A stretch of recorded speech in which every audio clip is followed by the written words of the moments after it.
Nepal live समाचारमा स्वागत छ। म रामकुमार शाही। सुरुमा प्रमुख समाचार शीर्षकहरू। उपप्रधान तथा गृहमन्त्री रवि लामिछाने नेपाली नागरिकता प्रकरणमा दोषी ठहर, सांसद र मन्त्री पद दुवै खारेज।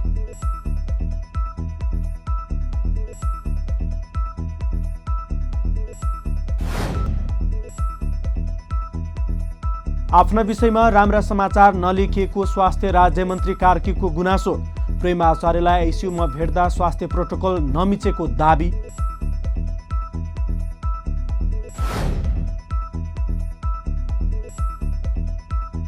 रेमिटेन्स कम्पनी मर्जरको बाटो खुल्यो। रेमिटेन्स कम्पनीले नीति नियमको पालना नगरे 1 महिनादेखि 1 वर्षसम्म प्रतिबन्ध लगाइने।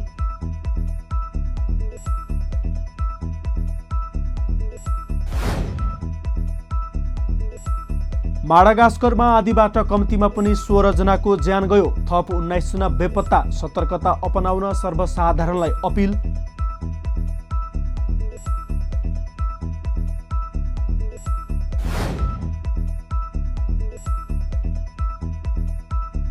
र त्रिदेशीय क्रिकेट सिरिजका लागि बन्द प्रशिक्षणमा बस्ने खेलाडीहरूको नाम सार्वजनिक। सन्दीप, देव र आदिल परेनन्।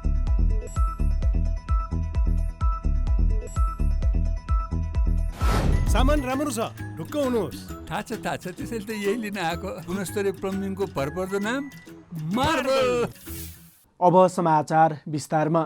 उपप्रधान तथा गृहमन्त्री रवि लामिछाने नेपाली नागरिकता प्रकरणमा दोषी ठहर भएका छन्। शुक्रबार सर्वोच्च अदालतको संवैधानिक इजलासले उनलाई नागरिकता प्रकरणमा दोषी ठहर गरेको हो। यससँगै राष्ट्रिय स्वतन्त्र पार्टीका सभापति समेत रहेका उनको सांसद र मन्त्री पद गएको छ। लामिछाने विरुद्ध दायर भएको रिट जारी गर्दै सर्वोच्च अदालतले उनको सांसद पद खारेज हुने फैसला सुनाएको हो। लामिछानेले नेपाली नागरिक नै नभई उम्मेद्वार भएर सङ्घीय सांसद समेत बनेकाले उनको सांसद पद निलम्बन गर्नुपर्ने माग गर्दै रिट दायर भएको थियो। सर्वोच्चका कायम मुकायम प्रधान न्यायाधीश हरकृष्ण कार्की तथा न्यायाधीशहरू विश्वम्भर प्रसाद श्रेष्ठ, ईश्वर प्रसाद खतिवडा, आनन्द मोहन भट्टराई र अनिल कुमार सिन्हा सम्मिलित संवैधानिक इजलासले उक्त रिटको फैसला गर्दै सांसद पद खारेज हुने फैसला सुनाएको हो। अधिवक्ता रविराज बसौला र युवराज पौडेलले लामिछानेले अमेरिकी नागरिकता लिएपछि कायम नरहेको नेपाली नागरिकतालाई सो घोषणा गरी कायम रहेको भन्दै सोही नेपाली नागरिकताको आधारमा पार्टी दर्ता गरेको र सङ्घीय चुनाव समेत जितेकाले उनको सांसद पद निलम्बन गर्नुपर्ने माग गर्दै रिट दायर गरेका थिए। लामिछानेको नागरिकता 2050 साल फागुन 10 गते जारी भएको थियो। 2070 फागुन 11 गते उनले अमेरिकी नागरिकता लिएको। 2071 जेठ 21 नेपाल आएको। अमेरिकी नागरिकता लिइसकेपछि पुरानो नागरिकताकै आधारमा 2073 जेठ 13 गते नेपाली राहदानी लिएको पाइएको समेत बताइएको थियो। 2074 जेठ 4 गते अमेरिकी नागरिकता त्यागका लागि भन्दै लामिछानेले नेपाल स्थित अमेरिकी दूतावासमा निवेदन दिएका थिए। नागरिकता त्यागका लागि दिएको निवेदन र तिरेको शुल्कसहित उनले 2074 जेठ 6 गते अध्यागमन कार्यालयलाई त्यसको निस्सा दिएका थिए। अध्यागमनमा निस्सा दिएको 1 महिनाभन्दा पछि 2075 असार 14 गते मात्रै दूतावासले उनको नागरिकता खारेज गरेको। अमेरिकी नागरिकता खारेज भएपछि कुनै निस्सा नदिएका उनी नेपाली नागरिक नठहरिएको बताइएको छ। नेकपा माओवादी केन्द्रको शुक्रबारको स्थायी समिति बैठक सकिएको छ। बैठक माघ 16 गते पुनः बस्नेछ। शुक्रबार बसेको बैठकमा 3वटा प्रतिवेदन पेश भएका छन्, जसमध्ये पार्टी प्रवक्ता कृष्णबहादुर महराले पार्टी एकता सम्बन्धी प्रतिवेदन, उपमहासचिव जनार्दन शर्माले सङ्गठन सम्बन्धी प्रतिवेदन र उपमहासचिव गिरिराजमणि पोखरेलले स्कुलिङ सम्बन्धी प्रतिवेदन पेश गरेका छन्। बिहिबार अध्यक्ष पुष्पकमल दाहाल प्रचण्डले अध्यक्षको प्रतिवेदन पेश गरेका थिए। बैठकमा पेश भएका 4वटै प्रतिवेदनमा 27 जना स्थायी समिति सदस्यहरूले आफ्नो भनाइ राखेका छन्। बैठकमा उठेका प्रश्नहरूबारे जवाफ दिनका लागि महासचिव देव गुरुङको नेतृत्वमा उपमहासचिव सहितको टिमले प्रश्न पार्ने भएका छन्। बैठकमा पेश भएका प्रतिवेदन अध्ययनका लागि समय दिइएको छ, जसकारण बैठक माघ 16 गते बस्ने प्रवक्ता महराले जानकारी दिए। महरका अनुसार राष्ट्रपतिको विषयमा राष्ट्रिय सहमतिका आधारमा अघि बढ्नुपर्नेमा अधिकांश स्थायी समिति सदस्यहरूले जोड दिएका छन्। स्वास्थ्य तथा जनसङ्ख्या राज्यमन्त्री डाक्टर तोसीमा कार्कीले सञ्चार माध्यमले आफ्ना विरुद्धका मात्रै समाचार प्रकाशन प्रसारण गरेको गुनासो गरेकी छन्। शुक्रबार स्वास्थ्य पत्रकार मञ्चले राज्यमन्त्री कार्कीलाई बधाई ज्ञापन गर्न मन्त्रालयमा आयोजना गरेको कार्यक्रममा सञ्चारकर्मीहरूले उठाएको प्रश्नको उत्तर दिँदै उनले यस्तो आशय व्यक्त गरेकी हुन्। राज्यमन्त्री कार्कीले सिटी स्क्यान एमआरआईका लागि आवश्यक सामग्रीका विषयमा आफूले कुरा उठाए पनि त्यसको समाचार नबनेको तर रिबन काटेको समाचारलाई प्राथमिकता दिएको गुनासो गरिन्। मन्त्री कार्कीले गत मङ्गलबार संसद भवन बाहिर आत्मदाहको प्रयास गरेका प्रेमप्रसाद आचार्यलाई आइसियुमा भेट्न जाँदा आफूले कुनै पनि स्वास्थ्यको प्रोटोकल नमिचेको पनि दाबी गरिन्।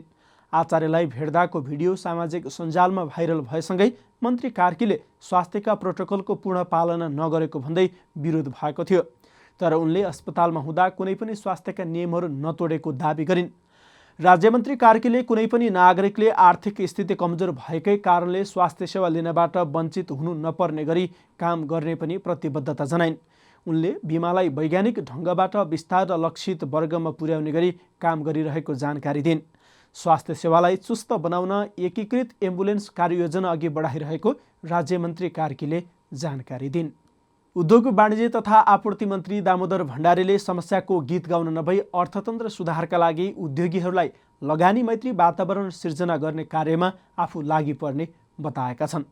शुक्रबारदेखि काठमाडौँको भृकुटी मण्डपमा आयोजित 3 दिने Nepal international furniture and home decor एक्सपोको उद्घाटन गर्दै उनले नेपालको उद्योग व्यवसाय क्षेत्रमा परेका समस्याका कारण धेरै भए पनि आगामी दिनमा समस्याको सुधार गर्दै अघि बढ्ने प्रतिबद्धता व्यक्त गरे।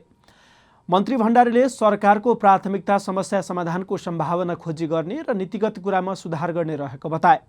उनले सरकार लगानीकर्तालाई सहज रूपमा लगानी गर्ने वातावरण सिर्जना गर्न र बैंकसँगको कारोबार सहज बनाउने कुरामा गम्भीरतापूर्वक नीति र साझा कार्यक्रमलाई नै मध्यभागमा राखेर अघि बढिरहेको दाबी गरे। मन्त्री भण्डारीले सरकारले उद्योग चलाउने नभई उद्योगीलाई प्रोत्साहित गर्ने र नीति कानुन फुकाइदिने काम गर्ने बताए। उनले उद्योग मन्त्रालयको मातहतमा रहेका जग्गाहरूलाई निर्यात गर्ने वस्तुहरूको भण्डारणका लागि ठाउँ हेरिरहेको उल्लेख गरे। नेपाल राष्ट्र बैङ्कले रेमिट्यान्स कम्पनी मर्जरको बाटो खोलेको छ। राष्ट्र बैङ्कले विप्रेषण विनियमावली 2067 खारेज गरी विप्रेषण विनियमावली 2079 जारी गरेसँगै रेमिट्यान्स कम्पनीलाई मर्जर तथा एक्जिबिसनको बाटो खुलेको हो। विनियमावलीको परिच्छेद 7 को नियम 20 मा इजाजत पत्र प्राप्त विप्रेषण कम्पनी एक आपसमा गाभ्न गाभिन वा प्राप्ति गर्न सक्ने व्यवस्था मिलाइएको छ। संस्थागत सुशासन तथा जोखिम व्यवस्थापन सम्बन्धमा दिइएका निर्देशनको पालना नभएका कारण पर्न सक्ने असर तथा गाभ्दा गाभिदा वा प्राप्ति पश्चात कायम रहने सञ्चित नाफा नोक्सानीको अवस्था समेतलाई मध्यनजर गरी विभागले कुनै पनि इजाजत पत्र प्राप्त विप्रेषण कम्पनीलाई गाभ्न गाभिन वा प्राप्तिका लागि अयोग्य मान्न सक्नेछ। यसैबीच रेमिट्यान्स कम्पनीले नीति नियमको पालना नगरे 1 महिनादेखि 1 वर्षसम्म प्रतिबन्ध लगाइने भएको छ। नयाँ व्यवस्था कार्यान्वयनमा आएपछि नीति नियमको पालना नगर्ने रेमिट्यान्स कम्पनीलाई राष्ट्र बैङ्कले नगद कारोबारमा प्रतिबन्ध लगाउन सक्नेछ। नेपाल राष्ट्र बैङ्कको विनियमावलीको नियम 16 मा नियम उल्लङ्घन गरेमा विप्रेषण कम्पनीलाई हुने सजाय तथा जरिवानाका बारेमा उल्लेख गरिएको छ। नियम उल्लङ्घन गरेमा विप्रेषण कम्पनीलाई राष्ट्र बैङ्कले 1 वा 1 भन्दा बढी सजाय तथा जरिवाना गर्न सक्ने व्यवस्था मिलाइएको हो, जसमा सचेत गराउने, लिखित चेतावनी दिने, नियम उल्लङ्घनको प्रकृति हेरी विप्रेषण कारोबारमा 1 महिनादेखि 1 वर्षसम्मको प्रतिबन्ध लगाउने, राष्ट्र बैङ्कमा रहेको धरौटी जफत गर्ने, 1 लाखदेखि 10 लाखसम्म नगद जरिवाना गर्ने र इजाजत पत्र निलम्बन गरी खारेज गर्ने वा सोझै खारेज गर्ने व्यवस्था गरिएको छ। नेपाल लाइभ समाचारमा अब अन्तर्राष्ट्रिय समाचार।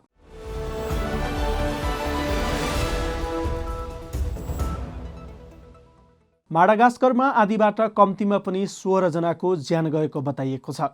त्यहाँ आँधीमा परेर कम्तीमा पनि 16 जनाको ज्यान गएको र अरू 19 जना हराइरहेका समाचारमा जनाइएको छ। प्राप्त समाचार अनुसार माडागास्करको सिनेसो क्षेत्रमा केही दिनदेखि आँधी आएको छ।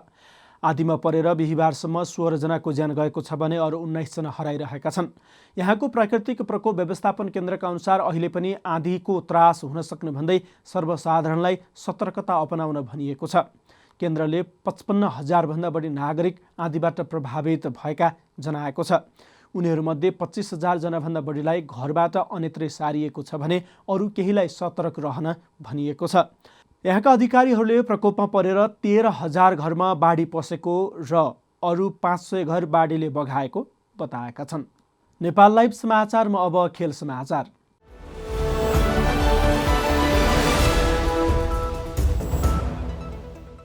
क्रिकेट एसोसिएसन नेपाल क्यानले त्रिदेशीय सिरिजका लागि क्लोज क्याम्पका लागि खेलाडीहरूको नाम सूची सार्वजनिक गरेको छ। 28 जना खेलाडी बन्द प्रशिक्षणका लागि छनौट भएका छन्। नाबालिका बलात्कारको आरोप लागेका तर भर्खरै हिरासतमुक्त भएका पूर्व कप्तान सन्दीप लामिछाने उक्त सूचीमा अटाएनन्। सोही प्रकरणमा नाम जोडिएका खेलाडी देव खनाल समेत उक्त सूचीमा छैनन्। यसैगरी केही दिन अघि सम्पन्न T20 लिगमा स्पट फिक्सिङको आरोप लागेका मोहम्मद आदिल आलमलाई पनि क्यानले समेटेको छैन। नेपाल नामिबिया स्कटल्यान्डको त्रिदेशीय सिरिज फागुन 2 गते सुरु हुनेछ। नेपालको कीर्तिपुर स्थित क्रिकेट मैदानमा फागुन 9 गतेसम्म उक्त सिरिज चल्नेछ। सामान राम्रो छ, ढुक्क हुनुहोस्। थाहा छ त्यसैले त यही लिन आएको। गुणस्तरीय प्लम्बिङको भरपर्दो नाम मार्बल। समाचारको अन्त्यमा प्रमुख समाचारका शीर्षकहरू फेरि एकपटक।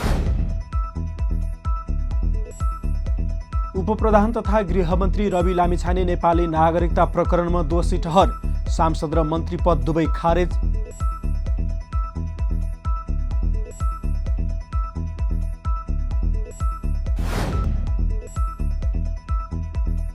आफ्ना विषयमा राम्रा समाचार नलेखिएको स्वास्थ्य राज्यमन्त्री कार्कीको गुनासो, प्रेम आचार्यलाई आइसियुमा भेट्दा स्वास्थ्य प्रोटोकल नमिचेको दाबी।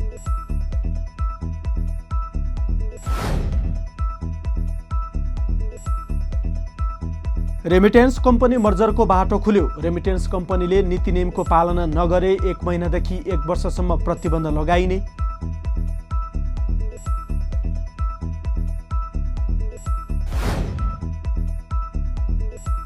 माडागास्करमा आधीबाट कम्तीमा पनि 16 जनाको ज्यान गयो। थप 19 जना बेपत्ता। सतर्कता अपनाउन सर्वसाधारणलाई अपिल।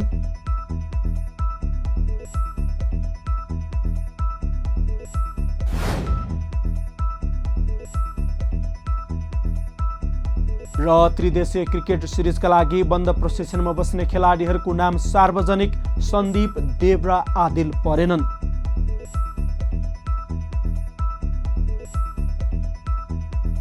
नेपाल लाइभ समाचार आज यति नै। हाम्रा अन्य कार्यक्रम नेपाल लाइभको Facebook page, YouTube channel, Twitter र हाम्रो वेबसाइट नेपाललाइभ.com मा पढ्न र हेर्न सक्नुहुनेछ। नमस्कार।